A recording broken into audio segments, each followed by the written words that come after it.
Meron kaming natanggap na complaint regarding daw sa isang channel na nagpapalabas ng mga malalaswang picture ng mga bata. At ito ay binebenta online. Hindi lang dito sa Philippines, kundi sa ibang bansa din. Nang mapasok ng mga otoridad ang sinasabing online channel, dito na tumambad sa kanila ang daan-daang maseselang larawan at video ng mga menor de edad na Filipina at ang pinakabata, 9 na taong gulang. More than 100 ang bata na biktima.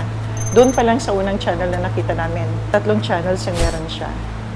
At sa bawat channel, 30,000 ang kanyang mga subscribers. Paano mag-operate itong grupo na ito? Yung bata na parating na sa internet ay kinakausap nila at nag-assume sila na sila ay kasing edad din ng bata. I-groom nila, kakaibiganin nila, and then they will offer yung mga load sa cellphone para bigyan siya ng pictures. Sa patuloy na pag-iimbestiga ng mga otoridad sa itinuturing nilang pinakamalaking kaso ng online sexual exploitation of children o OSAIC sa bansa, nadiskubre din nila ang lantarang panlilinlang di umano ng suspect sa mga menor de edad.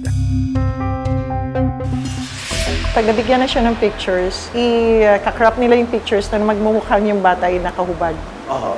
Pagka gano'n na, kakausapin nila yung bata at iba-blackmail na nila. Ang sasabihin nila, ipopost nila itong mga pictures na ito at kailangan sumunod yung bata. At sa ilang pagkakataon, Pinagagawa ng tao is for the child to go doon sa isang place na may naghihintay sa kanya na lalaki. Merong physical abuse or rape na mangyayari sa bata. At usually, itong nangyayaring ito ay i-video pa nila or la-live stream nila. At ito yung binebenta nila online. Meron talagang reason for us to arrest. We will get him.